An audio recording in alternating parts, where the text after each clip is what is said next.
यहाँ सत्संग हाल 2 दिनों से यहाँ भरा भरा है। सब लोग इस हॉल में बैठकर सत्संग से लाभ ले रहे हैं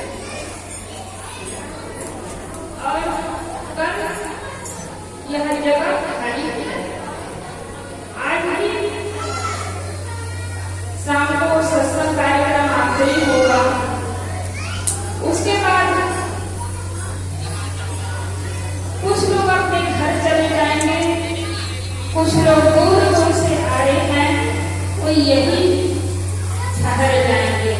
लेकिन अभी का जो माहौल है वो कल नहीं रहेगा। यह जगह खाली हो जाएगा, सुना हो जाएगा।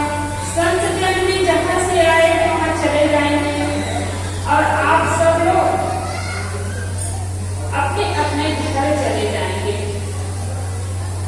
तो यहाँ है ये दुनिया। ऐसे ही इस दुनिया में आए हैं, सबको एक दिन छोड़ करके जाना है। जगह को छोड़ कर जाना है, धन को छोड़ कर जाना है, परिवार को छोड़ कर जाना है। तो यह सत्संग जो है एक जगाने के लिए है। आदमी सोए हुए अपने जीवन बिता देता है, लोभ की नींद में, मोह की नींद में सोए सोए पूरे जीवन बीत जाता है। तो यह सत्संग जगाने के लिए है।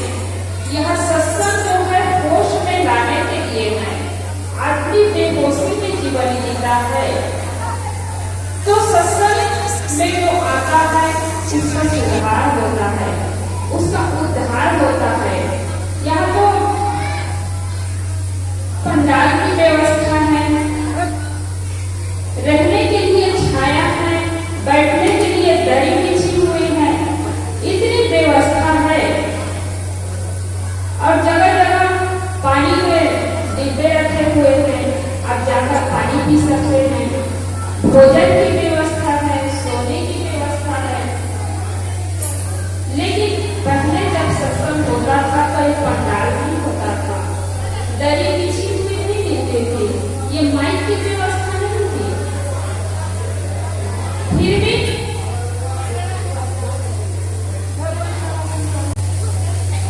तो इतनी व्यवस्था है। पहले जब सत्संग होता था तो इतनी कोई व्यवस्था नहीं, घर में ही सत्संग होता था। गांव-गांव में गुरुजन आते थे तो एक एक महीना रुकते थे। सतगुरु श्री अभिलाष साहब जी का जमाना चलता था। सतगुरु श्री अभिलाष साहब जी, सतगुरु श्री राम सूरत साहब जी और अन्य बड़े बड़े गुरुजन, तो न शौचालय की व्यवस्था, न पानी की व्यवस्था, कोई व्यवस्था नहीं। फिर भी गुरुजन कितने कष्ट उठा करके, प्रतिकूलता को सहन करके लोगों को जगाते थे। अलग अलग घरों में भोजन होता था, अलग अलग घरों में सत्संग होता था। और इसी से ये ज्ञान का प्रचार हुआ, सत्संग का प्रचार हुआ, धर्म ग्रंथों का प्रचार हुआ।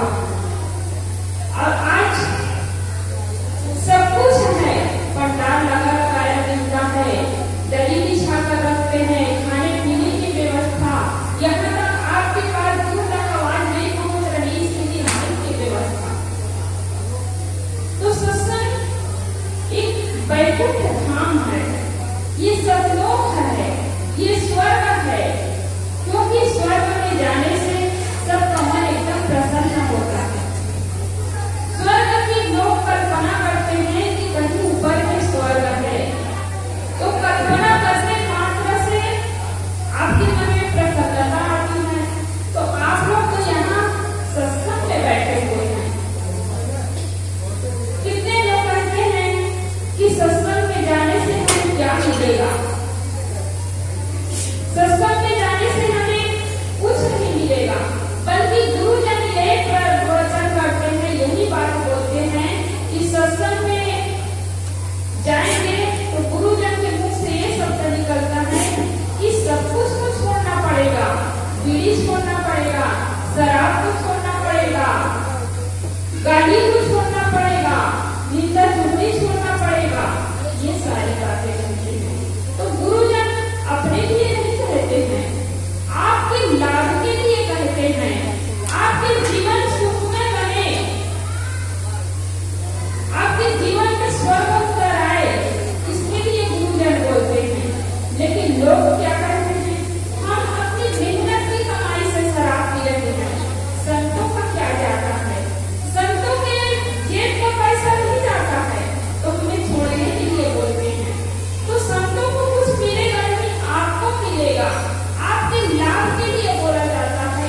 बाप है, कोई मेरे भाई है, भैया है, चाचा है, मामा है, ये रिश्ता नहीं होता है।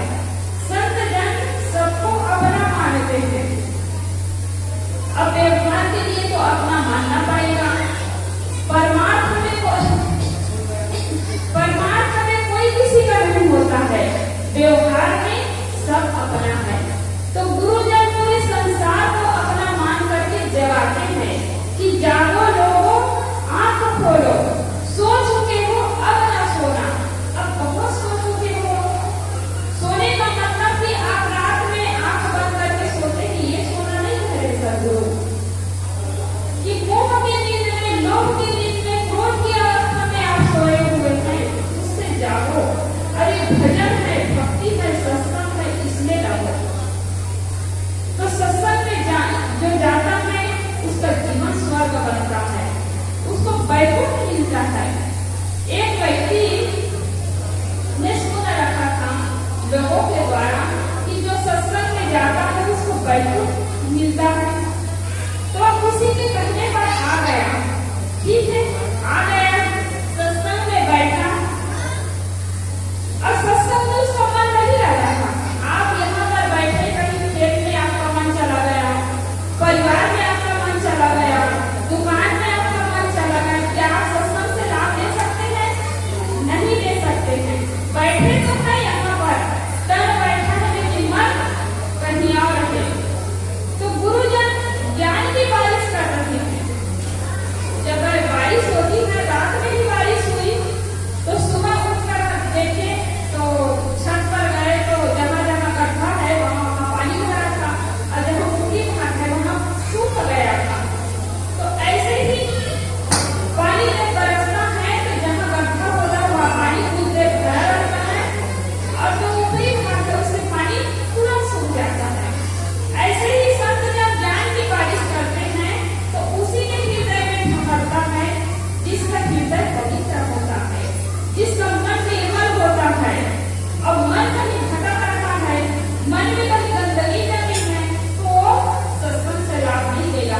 2 घंटा 3 घंटा इस जगह पे आप बैठेंगे, लेकिन यहाँ से उठ करके जाएंगे तो क्या सुनेंगे, एक शब्द भी समझ में नहीं आएगा, क्योंकि आपका ध्यान कहीं अलग है, आपका मन कहीं अलग ना रहा है। या सोच रहे कि सत्संग कब समाप्त होगा, 6 बजे तक चलेगा कि 7 बजे तक चलेगा कि 8 बजे तक चलेगा। तो यहाँ सत्संग से जब उठेंगे तब अपना काम मिल जाएंगे, तो इससे आप कभी लाभ नहीं ले सकते हैं।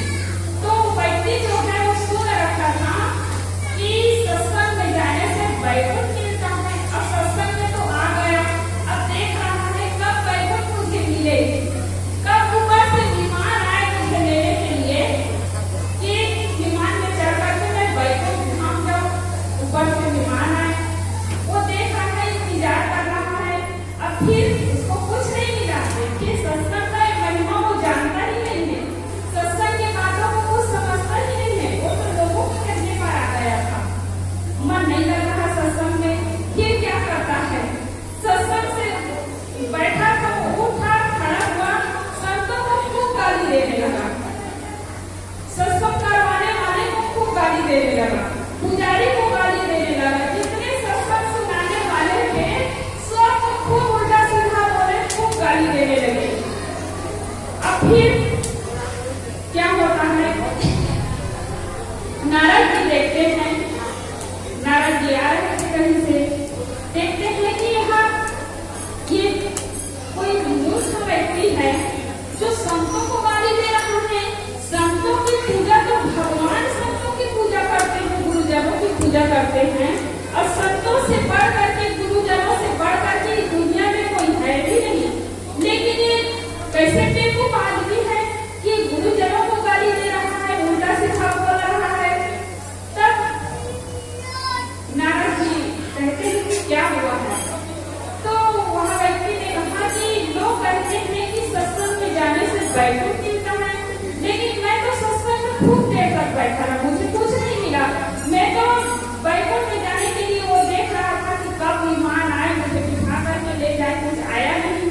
वह वैकुंठ तो वैकुंठ, एक कप चाय पूछने वाला भी कोई नहीं। यहाँ आप लोग बैठे तो कोई चाय बनाकर कोई ला नहीं रहे पीने के लिए, है ना। उसका भी एक समय होता है कि आज समय से चाय मिले, समय से भोजन मिलेगा, सब कुछ मिलेगा, पानी। लेकिन आप कहीं सत्संग में बैठे तो नाश्ता बांटे, चाय बांटे, ऐसा थोड़ी होता है। आपका ध्यान सत्संग में नहीं लगेगा। तो वहाँ व्यक्ति ने कहा कि बैकुंठ की बात तो दूर, मुझे एक कप चाय पूछने वाला भी कोई नहीं वहां पर।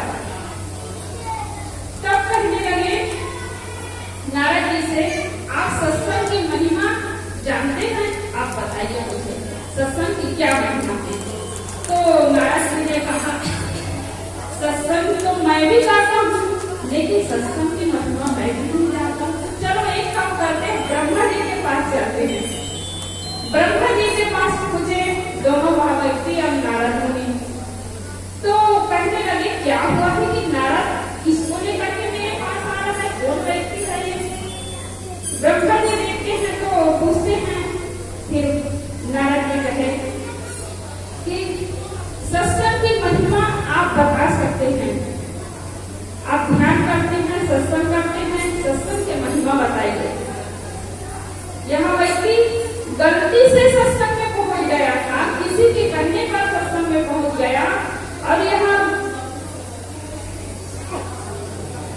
सुन रखा था कि सत्संग में जाने से बैकुंठ मिलता है।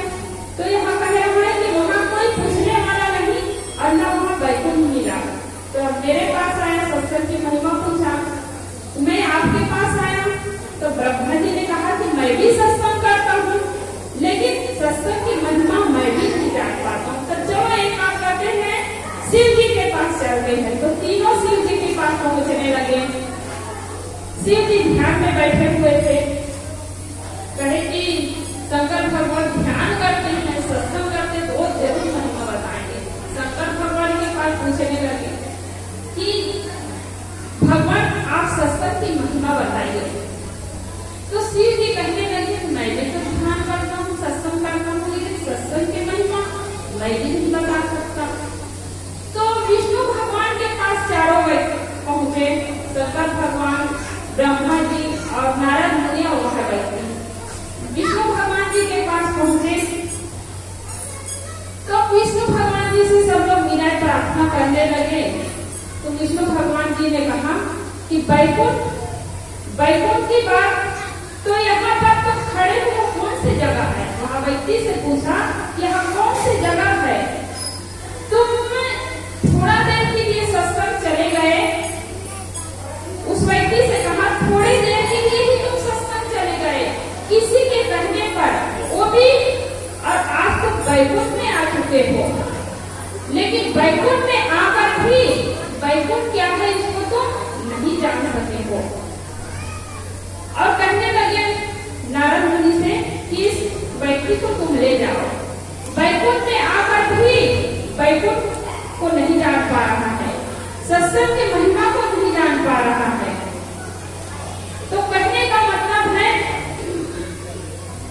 कि यह सत्संग में आने से बैकुंठ मिलता है, स्वर्ग मिलता है। तो यह कोई देखने की चीज नहीं है, ये अनुभव करने की चीज है। एहसास कर सकते हैं, अनुभव कर सकते हैं कि आपका मन कैसा लग रहा है। सत्संग में आने से आपका मन कैसा लग रहा है, ये सब अनुभव कर सकते हैं। कहते हैं भजन में, जरा अनुभव तो कर देखो कि क्या बदलाव आता है। जरा अनुभव तो कर देखो कि क्या बदलाव आता है। कपट सब दूर होता है, हृदय निर्मल हो जाता है। इसी सत्संग सागर में सदा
चाहिए, क्योंकि आज आप सत्संग में बैठे हैं, कल भी सत्संग हुआ, आज भी सत्संग, लेकिन कल आप कहेंगे कि साल में संत गुरु जन तो वचन करेंगे तो होगा? नहीं होगा। इसलिए बार बार ये अवसर नहीं मिलता है। समय आता है तो समय को कभी खोना नहीं चाहिए, नहीं तो जीवन ऐसे ही बीत जाएगा। आप कहेंगे कि बेटे के लिए मकान बनवा दूं तो एकदम स्वतंत्र होकर सत्संग करूंगा, बहू आ जाएगी रोटी बनाने के लिए, घर संभालने के लिए, तब सत्संग कर लूं तो एक बहाना हो जाएगा। क्योंकि हम देखते हैं कि मूल से ज्यादा ब्याज में उलझता है लोग, और ऐसे करते करते पूरा जीवन बीत जाता है। मकान खरीद लेता है, जमीन खरीद लेता है, बेटे की शादी हो जाती है, फिर क्या होता है, नई बहू आई है, उसको छोड़कर हम नहीं जा सकते हैं। क्या कहते हैं माताएं कि साहब जी अभी अभी शादी हुई है तो नई बहू को छोड़कर कैसे जाएंगे, रास्ता दिखाना पड़ेगा, काम सिखाना पड़ेगा। 2 साल बीतता है, नन्हा सा मुन्ना आ जाता है, फिर कहते हैं कि इसको संभालना पड़ेगा, बहू नहीं जानती कि इसका काम काज करना, उसको फिर वो 3 साल हुआ, वो नन्हा सा मुन्ना जन्म लिया है, वो चलना शुरू हो गया। अब चलना शुरू हो गया तो उसको देख रेख करना हमारी बूढ़ी माताओं का काम है, तो उसको संभालना, तो ये जीवन ऐसे ही बीत जाएगा। आप सोचते हैं कि बेटे की शादी कर दूं, बेटी की शादी कर दूं, स्वतंत्र कभी नहीं हो सकते हैं। उसी बीच में ही आपको समय निकालना पड़ेगा, और ऐसे करते करते एक दिन बुढ़ापा आ जाता है। अब बुढ़ापा आता है तो आप बहू की शिकायत, बेटे की शिकायत चालू कि बहू पानी नहीं देती है, बहू रोटी के लिए नहीं पूछती है, एक कप चाय नहीं देती, तो कब भोजन करेंगे? जवानी में आप सोच रहे कि बेटे बहू आ जाए, बेटे बहू के बाद आपकी शिकायत चालू हो गई, ऐसे करते करते पूरा जीवन बीत जाएगा। इसलिए बचपना नादान है, बुढ़ापा लाचार है, जवानी में कुछ नहीं किया तो जिंदगी बेकार है। इसलिए कहते हैं भजन कर मस्त जवानी में, बुढ़ापा किसने देखा है। वो भजन गा लेते हैं 1-2 लाइन। भजन करे मस्त जवानी में, बुढ़ापा किसने देखा है। भजन करो मस्त जवानी में, बुढ़ापा किसने देखा है। आँख से अंधे हो जाओगे, आँख से अंधे हो जाओगे,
याद नहीं है। अगर उसी में से आप किसी जरूरतमंद की सेवा हो जाती तो आपको जीवन भर नहीं हो सकेगा। आप अपने बच्चों के लिए, अपने परिवार के लिए कितना मेहनत करके करते हैं, लेकिन बच्चा वही बड़ा होता है तो क्या कहता है? बच्चा बड़ा होता है तो क्या कहता है? हमारे लिए क्या किए हैं? कई बेटे जो है माँ बाप से शिकायत करते हैं, माँ बाप से तो बनता नहीं। शादी होती है, पत्नी आ जाती है तो माँ बाप बुरे करने लगते हैं। माँ बाप के अंदर में दोष देखा जाता है और टूटे हुए मकान में, फूटे हुए मकान में छोड़ करके अपना अलग नया मकान बना लेता है। और उसमें भी क्या कहते हैं, हम जब अलग हुए तो हमारे माँ बाप ने हमें कुछ भी नहीं दिया। तो आपको माँ बाप ने जन्म दिया, आपके शरीर को ये तैयार किया आपको पाले पोसे। यदि उसी समय आपको छोड़ दिया जाता तब क्या होता? आपको इतना स्वस्थ शरीर दिया, उससे बढ़कर कुछ नहीं है, इस शरीर से बढ़कर कुछ भी नहीं है। लेकिन लोग यही कहते हैं कि माँ बाप ने हमें कुछ भी नहीं दिया। माँ बाप पाल पोस करके बड़ा किए, जन्म दिए, इसके ऋण भी आप चुका नहीं सकते हैं। लेकिन आप शिकायत करते हैं। कितने लोग कहते हैं माँ बाप को साथ में रखते हैं और कहते हैं हमने माँ बाप को अपने साथ में रखा। देखिए, माँ बाप को अपने साथ में रखा, माँ बाप के साथ में आप हो, लेकिन माँ बाप को साथ में नहीं रखते हैं, बल्कि माता पिता के साथ में आप है। कि माता पिता की जो जमीन है, माता पिता की कमाया हुआ धन है, और आप कहते हैं कि हम माँ बाप को साथ में रखे हैं, आप माता पिता के साथ हो।